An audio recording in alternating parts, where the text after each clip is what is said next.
السلام عليكم ورحمة الله.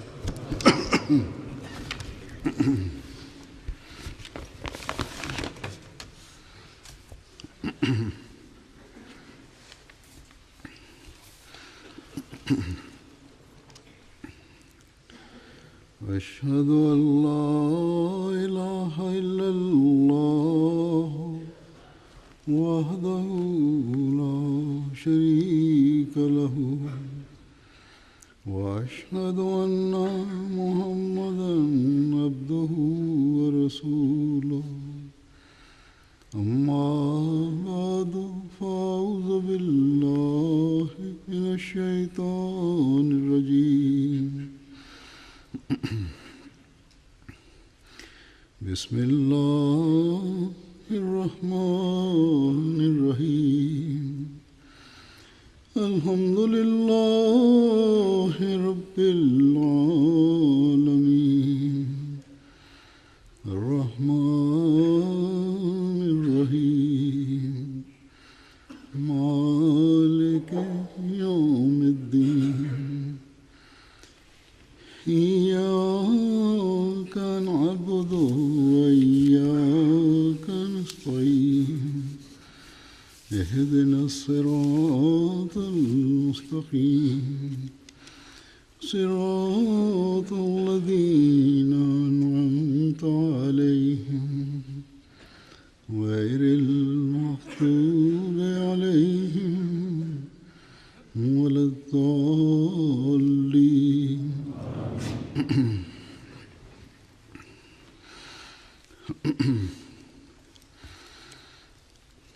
आजकल इन दिनों में जहाँ जहाँ भी जमातें कायम हैं,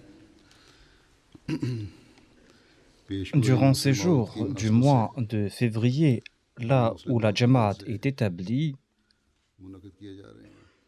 on organise des conférences dans le cadre de la prophétie sur le réformateur promis.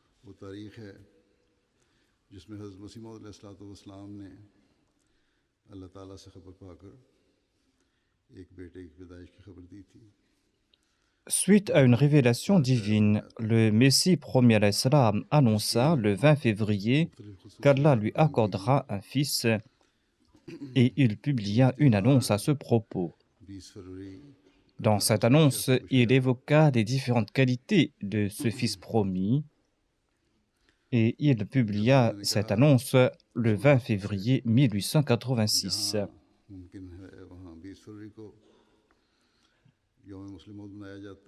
Tout comme je l'ai déclaré, l'on organise la journée du réformateur promis le 20 février, quand c'est possible. Sinon, on le fait quelques jours avant ou quelques jours après.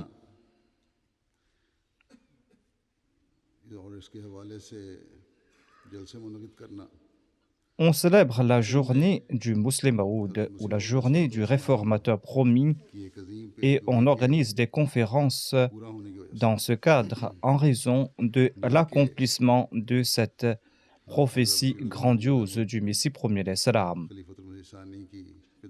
On n'organise pas cette conférence en raison de la naissance de Mirza Bashiruddin Mahmoud Ahmad, le deuxième calife de la communauté musulmane Ahmadiyya. Je présente ici cette explication car d'aucuns, la nouvelle génération et certains jeunes, ou ceux qui ne sont pas au courant de cela, demandent pourquoi l'on ne célèbre pas la naissance des autres califes étant donné que l'on célèbre la journée du Muslim Maoud. Ainsi, le 20 février n'est pas la date de la naissance du Muslim Maoud. Il est né le 12 janvier 1889. Après cette explication, j'évoquerai aujourd'hui la prophétie sur le réformateur promis. Je citerai les termes de cette prophétie dans les paroles du Messie promis à l'Islam.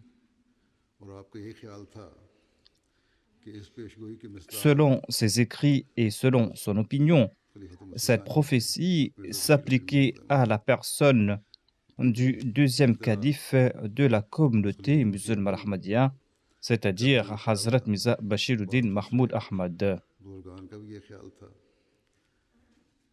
De même, le premier calife et d'autres aînés de la communauté pensaient que cette prophétie s'appliquait au deuxième calife de la communauté.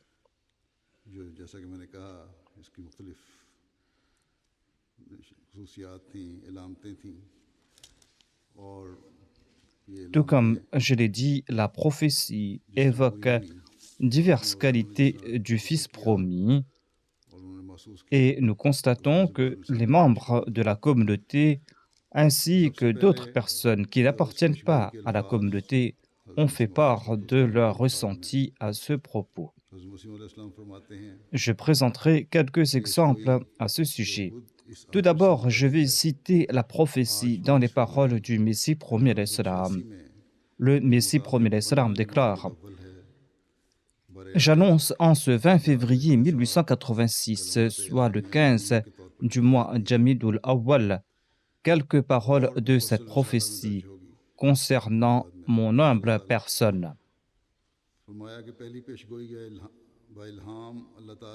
J'évoque ici à titre d'exemple quelques-unes des paroles reçues en révélation. Les détails à ce propos seront publiés ultérieurement, Inch'Allah. Dieu, le miséricordieux, le noble, l'exalté, le tout-puissant, m'a révélé les paroles suivantes. Il s'est adressé à moi et il m'a dit: suite à tes supplications, je te confère un signe de ma miséricorde. J'ai entendu tes invocations et j'ai gracieusement exaucé tes prières. De même, j'ai béni ton voyage de Hoshiarpur et de Ludhiana. Ainsi, un signe de pouvoir, un signe de miséricorde et de ma proximité t'est accordé. Je t'octroie un signe de grâce et de faveur, ainsi que la clé du succès et du triomphe. La paix soit sur toi, ô vainqueur. Ainsi par Dieu, afin que ceux qui désirent la vie soient enlevés des serres de la mort, afin que ceux qui sont enfouis dans leur tombe puissent en sortir, afin que la suprématie de l'islam et la noblesse de la parole divine soient évidentes à tout un chacun, afin que la vérité vienne accompagnée de toutes ses bénédictions et afin que le mensonge et ses abominations disparaissent, et afin que les hommes comprennent que je suis le puissant et que je fais ce que je veux, afin qu'ils aient la certitude que je suis avec toi, afin aussi que ceux qui ne croient pas en Dieu et qui rejettent sa religion, son livre et son saint messager, Mohammed sallallahu alayhi wa sallam, le choisi, afin qu'ils soient confrontés à un signe évident et afin que la voix des coupables soit manifeste. Réjouis-toi, car un fils beau et pur te sera accordé. Tu recevras un jeune brillant qui sera de ta semence et de ta progéniture. C'est-à-dire qu'il s'agira d'un enfant physique du Messie premier d'Islam et son descendant direct. Un beau garçon pur sera ton invité. Son nom est Emmanuel et Bachir. Il a été investi d'un Esprit Saint et il sera immaculé. Il est la lumière d'Allah, béni soit celui qui vient du ciel. La grâce l'accompagnera. Grandeur, éminence et richesse seront siens. Il viendra au monde et il guérira nombre de leurs maux par ses pouvoirs messianiques et par l'Esprit Saint. Il est la parole d'Allah, car la miséricorde divine et l'honneur divin l'ont investi de la parole majestueuse. Il sera doué d'une grande intelligence et d'une grande compréhension. Il sera humble et pétri de connaissances séculières et spirituelles. Il transformera 3 en 4. C'est un lundi béni, fils délice du cœur, de haut rang et noble, une manifestation du premier et du dernier, une manifestation du vrai et du Très-Haut, comme si Dieu est descendu du ciel. Sa venue sera bénie à l'ultime degré et sera la manifestation de la majesté divine. Une lumière va poindre bientôt, une lumière imprégnée par Dieu du parfum de sa grâce. Nous déverserons sur lui notre esprit et il sera sous la protection de l'ombre de Dieu. Son prestige prendra rapidement de l'ampleur et grâce à lui, ceux qui ont été asservis retrouveront la liberté. Sa renommée se répandra jusqu'au bout de la terre et les peuples seront bénis par son entremise. Ensuite, il sera exalté à son rang spirituel au ciel. Ceci a été décrété. C'était là les paroles de cette prophétie concernant le Muslim Maud. Le Messie premier Islam évoque la personne de Mirza Bashiruddin Mahmoud Ahmad dans le cadre de cette prophétie. Quand mon premier fils est décédé, les mullahs ignorent leurs amis, les chrétiens et les hindous ont jubilé.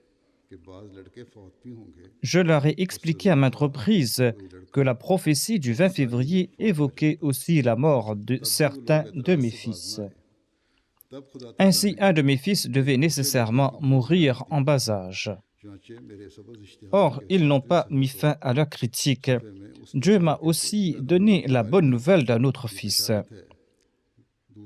Sur la page 7 de mon annonce publiée sur du papier de couleur verte se trouve la bonne nouvelle suivante. Il y aura un deuxième Bachir et son deuxième nom sera Mahmoud.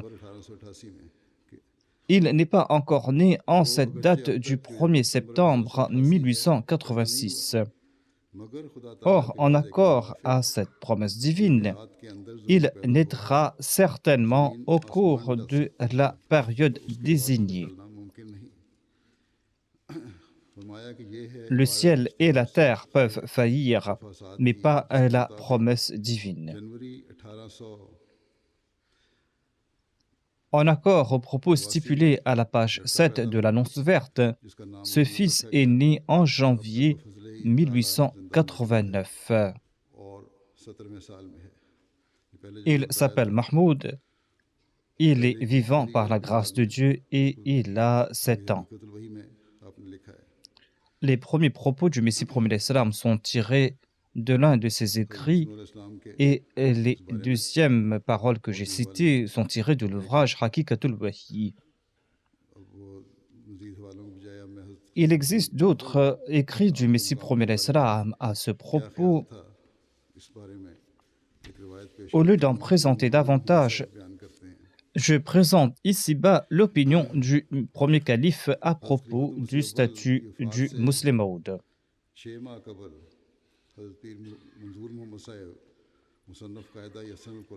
6 mois avant le décès du premier calife, Pir Manzour Muhammad, l'auteur du Qaïda Yasan al-Quran, lui a raconté ceci. En lisant les écrits du Messie premier d'Islam, j'ai su que la prophétie sur le fils promis s'applique à Mian Sahib, c'est-à-dire à Hazrat Mirza Bashiruddin Mahmoud Ahmad. Le premier calife a commenté « Je le savais déjà, ne vois-tu pas le respect et la déférence que nous lui montrons ?» Pir Manzour consigna ces propos du premier calife en écrit et lui demanda de le certifier. Le calife écrivit « Ce sont là les paroles que j'ai dites à notre frère Pir Manzour Muhammad. » Et il signa en bas Nuruddin le 10 février 1913.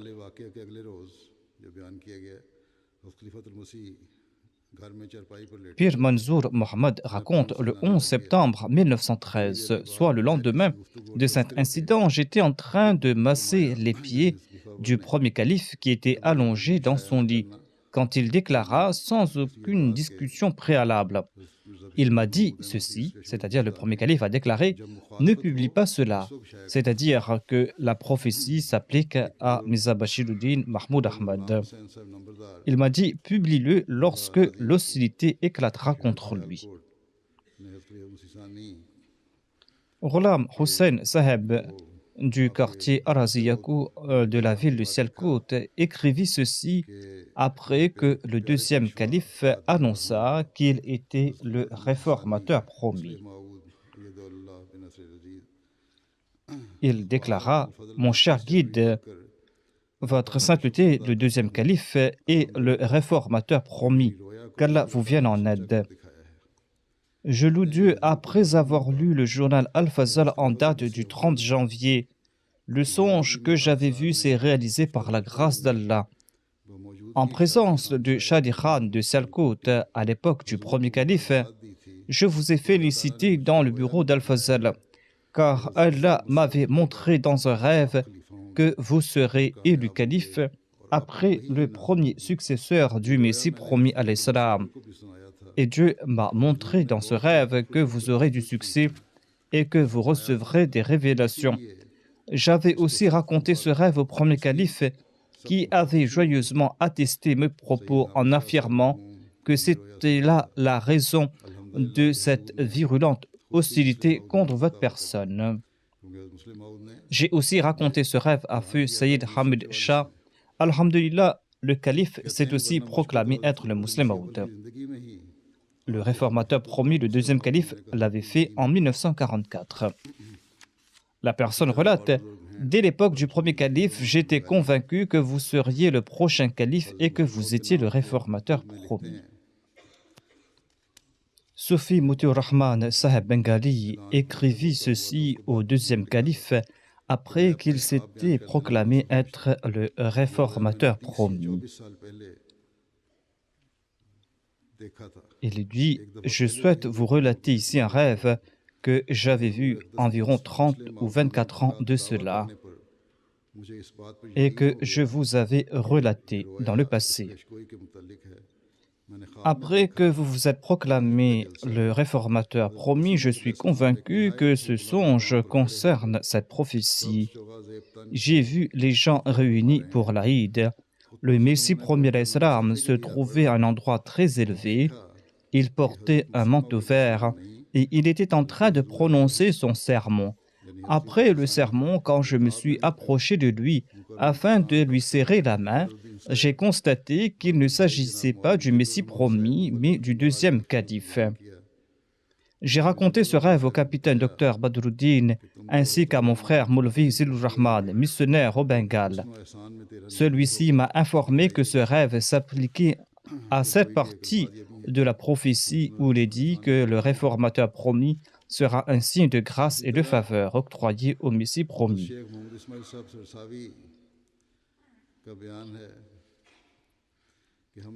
Cheikh Mohammed Ismail Sarsawi relate ceci: à maintes reprises, nous avons entendu le Messie premier d'Islam annoncer que la prophétie s'applique à Mia Mahmoud. Il disait aussi qu'il priait tout spécialement pour son fils Mia Mahmoud en raison de la passion qu'il ressentait à l'égard de la religion.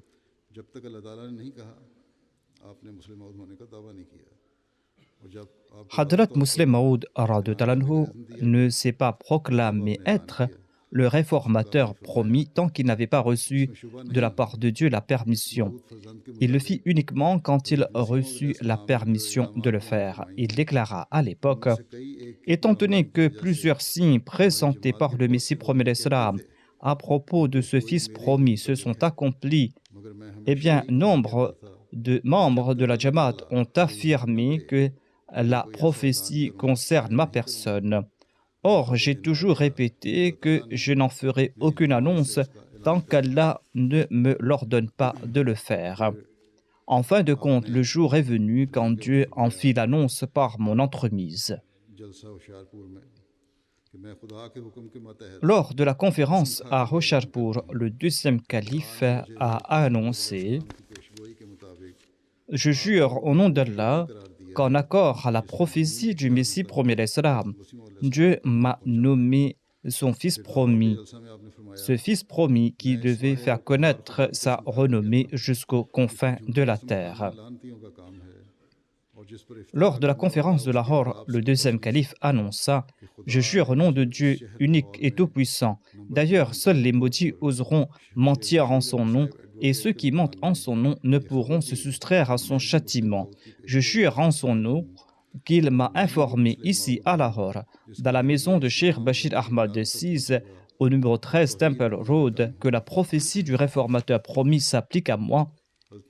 Je suis ce réformateur promis grâce auquel le message de l'islam arrivera jusqu'aux confins de la terre et que l'unicité divine sera établie en ce monde. »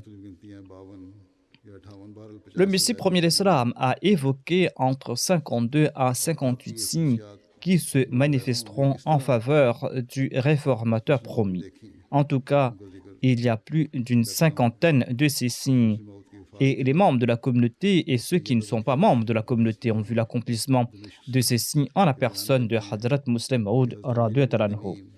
Après le décès du deuxième calife, Sayyid Abul Farsh al-Hasni de Damas a déclaré « Nous sommes fort peinés suite au décès de Hazrat Amir al-Mu'minin, le deuxième calife.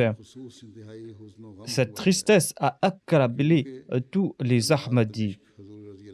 La Jamaat de Damas en particulier en est fort attristée car elle fut implantée directement par les mains bénies du deuxième calife. Le deuxième calife l'a arrosée avec une attention particulière et en puisant de sa spiritualité.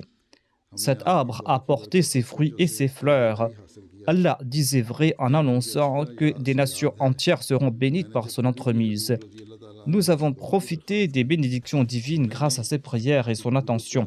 À chaque fois que j'ai fait une requête de prière au calife, j'en ai vu l'effet de l'exaucement de ses supplications, tant au niveau spirituel qu'au niveau matériel.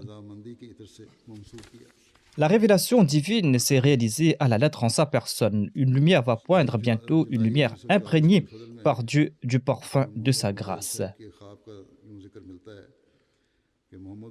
Le journal Al-Fazr, en date du 27 juillet 1944, a publié le songe suivant qu'un non-Ahmadi du nom de Mohammed Akram avait vu.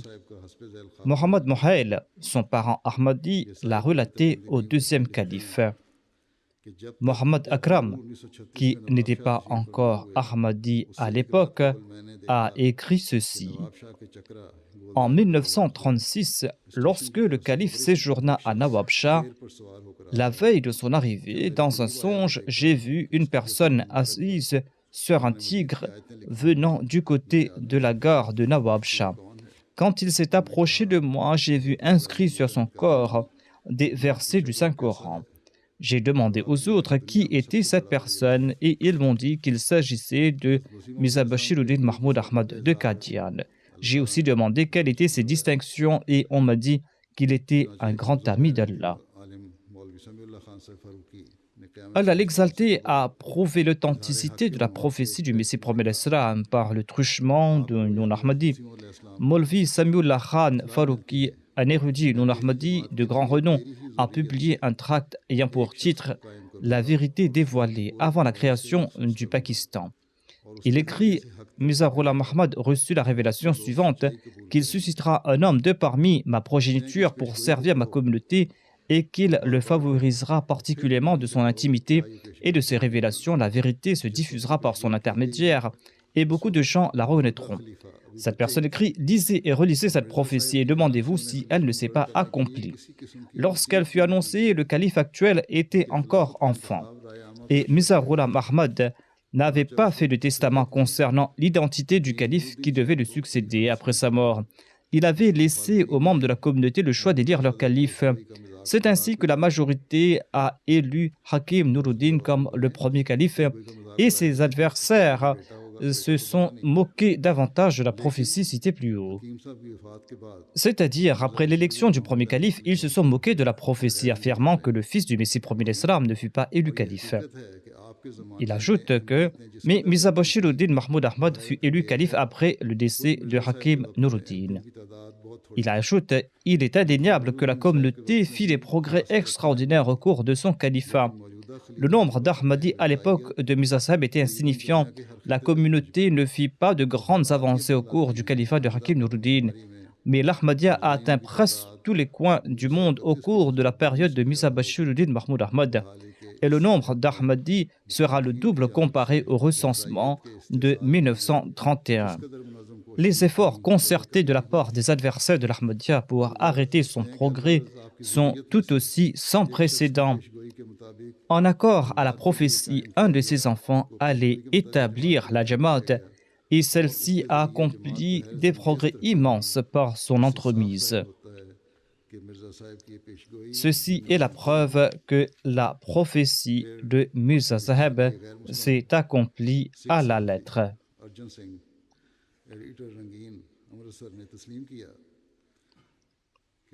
M. Arjun Singh, un journaliste sikh, éditeur du journal Rangin d'Amritsar, écrivit ceci. En 1901, Mirza Ghulam Ahmad Saheb publia ceci alors que le calife actuel, Mirza Bashiruddin Mahmoud Ahmad, était encore enfant. Il avait fait cette prophétie dans ses vers. Je t'offre la bonne nouvelle d'un fils qui sera un jour mon bien-aimé. J'éloignerai les ténèbres grâce à lui et j'apporterai une révolution par son entremise. Il sera un délice au cœur, saint est celui qui avilit mon ennemi. C'est une prédiction des plus étonnantes. En 1901, Mirza Bashiruddin Mahmoud Ahmad n'avait pas la stature d'un grand érudit et sa perspicacité dans le domaine de la politique n'était pas avérée non plus. Clamer que Dieu l'accordera un fils aux qualités exceptionnelles est une preuve que Mirza Ghulam Ahmad Saheb possédait quelque force spirituelle. L'on peut affirmer qu'en se proclamant Messie, Mirza Ghulam Ahmad a instauré une dynastie héréditaire et qu'il souhaitait être succédé par son fils. Or, cette idée est sans fondement, car il n'a pas émis de condition que son successeur doit nécessairement être de sa descendance et être membre de sa famille. Le premier calife de la communauté n'était pas apparenté à Mirza Saheb. D'ailleurs, il était fort probable que l'autre personne soit élue calife après le premier calife.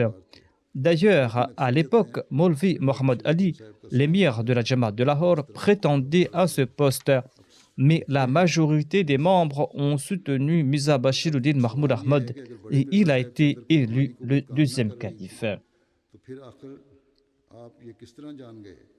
Si Mirza Saheb, le père, n'était pas animé d'une force spirituelle, comment aurait-il pu annoncer qu'il aura un fils qui possédera telle ou telle qualité? Il avait 3 fils lorsqu'il avait fait l'annonce précédente. Il priait en faveur des 3. Or, la prophétie concernait un seul des 3 et nous constatons qu'elle s'est réalisée. Il a apporté une révolution dans le monde.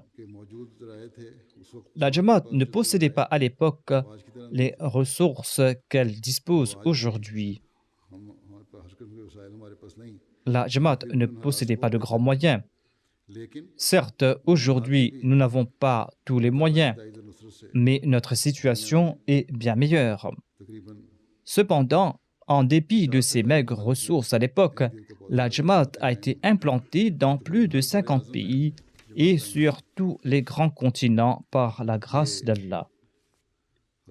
Ceci est conforme à la prophétie sur le réformateur promis, notamment qu'il va favoriser la diffusion du message de l'islam et qu'il aura une très grande détermination.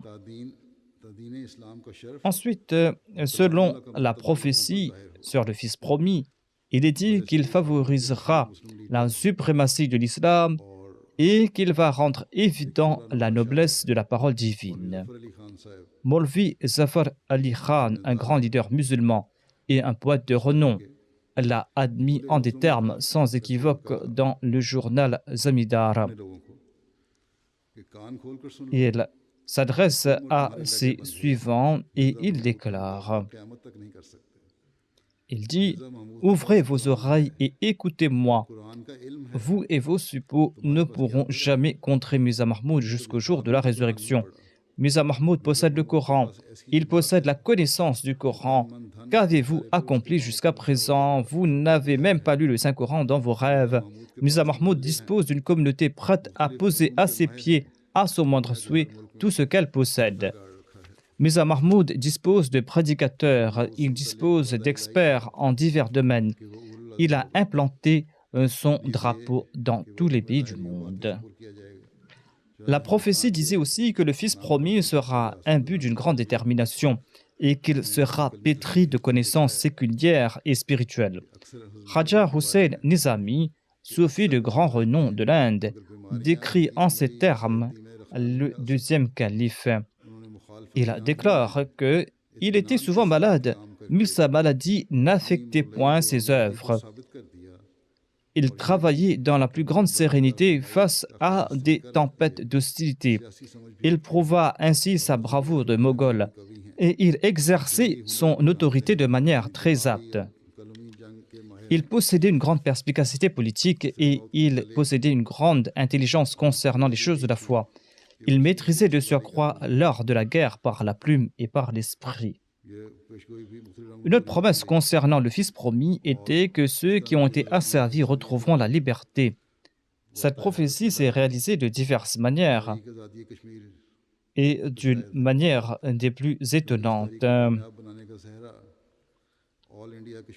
Le mouvement de la libération du Cachemire en est témoin, car son succès dépendait du président du All India Kashmir Committee, qui a été fondé suite à l'initiative du Muslim Maud et suite au conseil de grands leaders musulmans du sous-continent indien, à l'instar de Sayyid Zulfikar Ali Khan, Sayyid Mohammad Iqbal, Khaja Hassan Nizami et Sayyid Habib, le directeur du journal Siyasat. Ce comité fut fondé le 25 juillet 31 à Shimla et sa présidence fut confiée au deuxième calife. Grâce à son leadership exceptionnel, les musulmans du Cachemire, qui furent pendant des décennies privés de leurs droits les plus élémentaires et qui vivaient asservis, retrouvèrent leur liberté en très peu de temps. Leurs droits politiques et sociaux furent accordés et ils établirent la première assemblée de l'État du Cachemire.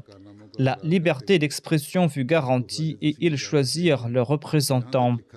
Les journaux musulmans félicitèrent le deuxième calife pour ses actions et déclara que ceux qui, en dépit de leurs divergences de doctrine, le choisirent comme président de ce comité firent le meilleur choix en ces temps où la situation du Cachemire était des plus périlleuses.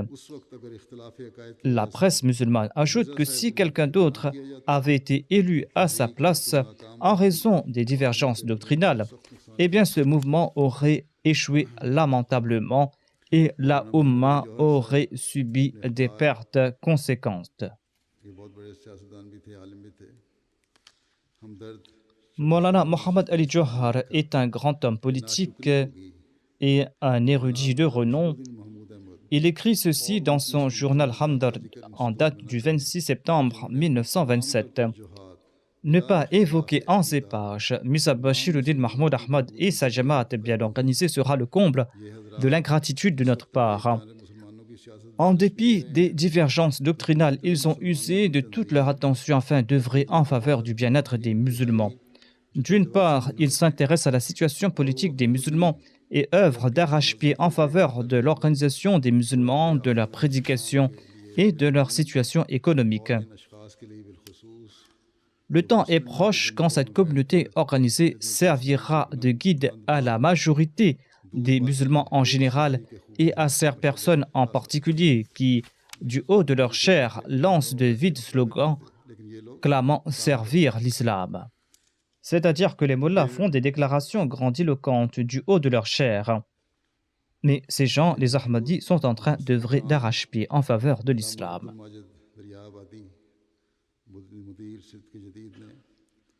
Après le décès de Hazrat Muslim Maud, Allama Abdul Majid Daryabadi, l'éditeur du journal Sidq Jadid et exégète de grand renom, a loué dans un obituaire les services que le Muslim Maud a rendus au Coran. Il déclare « Tout au long de sa vie, le défunt s'est dédié passionnément et avec détermination à la connaissance du Saint-Coran, à sa diffusion dans le monde et à la prédication du message de l'islam. Qu'Allah lui en accorde récompense. Son exégèse et ses explications des sens profonds du Saint-Coran sont hors pair, déclare-t-il. एक अमरीकी पादरी एक दफ़ा कादियान आया। ये भी अलूम ज़ाहिरी व बातिनी से पुर किए जाने की एक मिसाल है। Une fois, un prêtre américain visita Qadian. Il s'agit d'une autre anecdote témoignant qu'il était doué de connaissances manifestes et cachées. C'était en 1914. और साथ ये भी कहा कि मैंने अमेरिका से Le prêtre américain posa quelques questions religieuses cruciales à des Ahmadis. Le prêtre ajouta également qu'il était venu des États-Unis et qu'il avait posé ces questions à de nombreux savants, mais qu'aucun parmi eux n'avait pu lui fournir des réponses convaincantes. Il ajouta qu'il était donc venu ici afin de poser ces questions au calife, afin de voir les réponses qu'il fournirait. Maulvi Omardin Shamlovi Saheb relate ceci. Les questions étaient très difficiles et étranges. En les écoutant, j'étais persuadé que le jeune calife, qui n'avait pas étudié formellement la théologie et qui était très jeune et qui ne connaissait pas beaucoup de monde, ne pourra pas répondre à ces questions difficiles. Ainsi, la communauté Ahmadiyya aura une mauvaise réputation et ce sera à cause de l'humiliation. Car si le calife ne réussit pas à répondre aux questions lorsque ce prêtre américain repartira, il en fera la propagande dans le monde entier que le calife des Ahmadis n'a aucune connaissance et qu'il ne peut combattre le christianisme et qu'il ne porte que le titre de calife et qu'il n'a aucune connaissance. Maulvi Saheb ajoute que j'étais très inquiet. J'ai tenté de faire en sorte que le prêtre américain reparte sans rencontrer le calife, mais mes efforts furent vains. Il souhaitait à tout prix rencontrer le calife. Maulvi Saheb déclare « Je suis parti auprès du calife et je l'ai informé qu'un prêtre américain était venu, qu'il souhaite lui poser quelques questions et je lui ai demandé ce que nous devrions faire. Le calife a répondu « Amenez-le ». Je me suis présenté avec l'invité et j'ai servi d'interprète entre le calife et le prêtre. Après ces salutations, le prêtre présenta ces questions au calife et je les ai traduites. Le calife a écouté toutes ces questions avec une grande sérénité et il a présenté des réponses si convaincantes que j'en fus étonné. Je ne croyais pas que le calife pourrait donner des réponses pétries de savoir et incomparables à ces questions. Lorsque j'ai traduit ces réponses en anglais pour le prêtre américain, ce dernier était également très étonné et il a déclaré « Je n'ai jamais écouté des paroles aussi intelligentes et des discours aussi convaincants de la bouche de quelqu'un. Votre calife est un très grand érudit et il a une grande vision des choses qui concernent la religion. » Et ensuite, il a rembrassé respectueusement la main du calife et il est reparti. En 1945, le Muslim Maud prononça un puissant discours à l'hostel Ahmadiyya de Lahore intitulé « Le système économique de l'islam ». Il avait également une grande maîtrise des sujets séculiers. Après son discours, le président de la conférence, Lala Ramchand Mochanda Saheb, fit un bref discours dans lequel il dit « Je me considère très chanceux d'avoir eu l'opportunité d'écouter un très précieux discours. Et je suis ravi d'apprendre que le mouvement Ahmadiyya est en train d'accomplir des progrès considérables. Le discours que vous venez d'entendre regorge de perles précieuses et de choses très originales. Ce discours m'a été très profitable et je pense que vous avez également tiré grand profit de ces précieuses informations.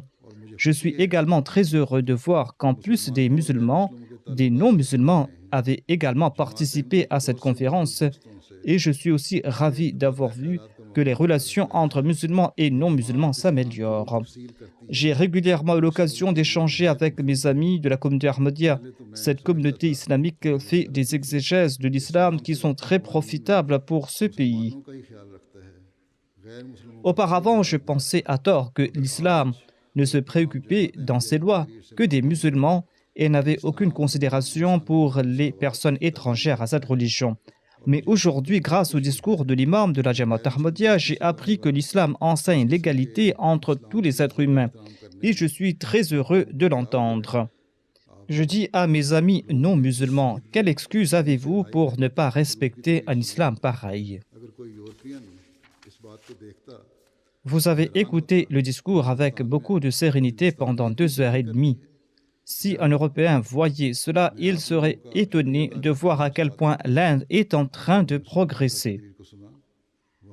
Je vous remercie d'avoir écouté ce discours avec sérénité et de ma part et de la part de vous tous, je remercie 1000 fois l'imam de la Jamaat Ahmadiyya pour nous avoir fait profiter de son discours empli d'informations. जनाब अख्तर औरैनवी साहब MS सदर शोबा Urdu Patna university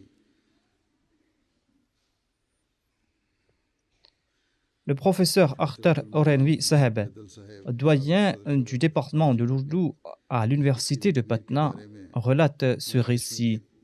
Il relate ceci au sujet du professeur Abdul Mannan Baidal, l'ancien doyen du département persan. Akhtar Orenvi dit que j'ai offert plusieurs volumes du commentaire écrit par le deuxième calife au professeur Abdul Mannan Baidal, l'ancien doyen de la langue persane du Patna College. Il fut si impressionné par la lecture de cette exégèse qu'il donna quelques volumes à lire au cheikh de la madrasa arabe Shamsul Huda. Et un jour, il invita ses cheikhs et leur demanda leur avis sur ce commentaire. Une des prophéties était que le Fils promis sera pétri de connaissances du Coran. Un des cheikhs a déclaré qu'on ne trouve pas d'exégèse semblable dans les écrits persans. Le professeur Abdul Mannan a demandé quelles en étaient les exégèses arabes. Les cheikhs étaient restés silencieux. Un des cheikhs a déclaré « Toutes les exégèses en arabe ne sont pas disponibles à Patna. On pourra avoir un avis valable après avoir étudié toutes les exégèses disponibles en Égypte et en Syrie. » Le professeur Abdul Mannan a présenté les exégèses en langue arabe et il a tiré cette conclusion qu'aucune exégèse ne peut arriver à la cheville de celle faite par Mirza Mahmoud. Il déclara commander toutes les nouvelles exégèses depuis l'Égypte et de la Syrie et on pourra en parler par la suite. Ces savants de la langue arabe et de la langue persane restèrent bouche bée. Faisant mention de l'érudition fascinante du calife Qureshi Abdur Rahman Sahib déclare « Lors de la visite du calife à Saqqara, tous les Ahmadis amenaient leurs amis rencontrer le calife. J'ai amené l'un de mes amis qui se vantait souvent de ses connaissances religieuses. Le calife était présent dans l'assemblée. Les gens ont commencé à poser des questions, le calife y répondait, mais mon ami resta silencieux du début jusqu'à la fin. Après la rencontre, je lui demandai pourquoi il n'avait posé aucune question. Il me répondit spontanément. Si j'avais ouvert la bouche, cela aurait mis à nu ma personne. Il était un grand adversaire de la communauté, mais la discussion du calife était si convaincante qu'il déclara « Je me disais que si je réussissais à sortir d'ici en préservant ma foi intacte, ce sera là en soi une grande victoire. » Et je ne songeais même pas à poser de questions. L'éditeur de l'hebdomadaire Paris Lala Karamchand passa quelques jours à Qadian avec des journalistes et il était très impressionné par le calife et il a publié un article à ce propos dans son journal. Il déclare « Nous pensions que Zafrullah Khan était un grand homme. À l'époque, Chaudhry Zafrullah Khan était membre du conseil exécutif du vice-roi. Mais il dit que si on le compare à Mirza Bashiruddin Mahmoud Ahmad, il est tel un élève du primaire. En tout point, le calife est meilleur que lui. C'est-à-dire le deuxième calife est plus grand statut que Zafrullah Khan et il a de meilleurs avis. » Le journaliste ajoute « Il présente les arguments les meilleurs, il possède de grandes qualités. Un tel homme peut porter une nation à son sommet. » Un ami intellectuel participa à la Jalsa Salana de Qadian. Il partagea son impression à propos du Muslim Maud et de ses disciples. Il déclare « J'ai remarqué une chose, que tout le groupe, tout le mouvement et toute la foule obéissait au doigt et à l'œil au calife. » Et il tira cette conclusion au sujet de l'imam de la Jamaat Ahmadiyya que cet homme est un expert de la plume, c'est un très grand orateur et un grand administrateur.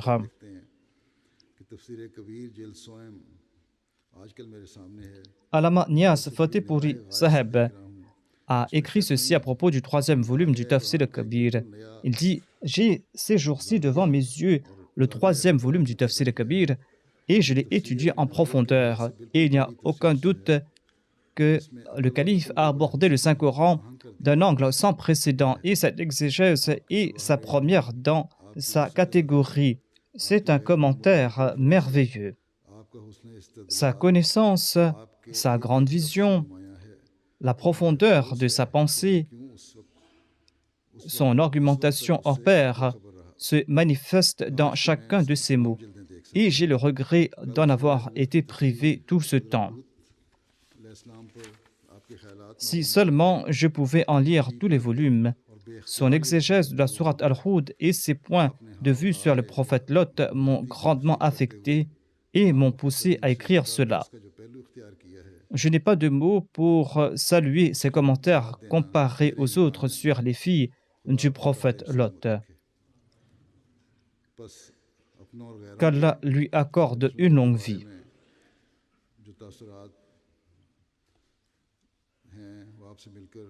Dans ses avis recueillis, on voit qu'après avoir rencontré Hadrat Muslim Maud, ses disciples et les personnes étrangères à la communauté étaient grandement impressionnés par sa personnalité, par sa connaissance et la profondeur de son savoir étonnait tout le monde. Tout cela est une manifestation de la véracité de la prophétie. Lors des conférences que l'on organise, ça et là, l'on mentionne la prophétie ainsi que les grands accomplissements du calife. Nous devrons aussi prier pour qu'Allah exalte le rang de Hadrat Muslim Maud. Et nous devrions aussi accomplir notre introspection. Pour le progrès de l'Ahmadiyya, chaque membre de la Jamaat doit faire usage de toutes ses capacités afin de servir l'Ahmadiyya. Si nous le faisons, c'est là que nous serons témoins du grand progrès de l'Ahmadiyya au cours de notre vie. Qu'Allah nous en accorde la possibilité à nous tous.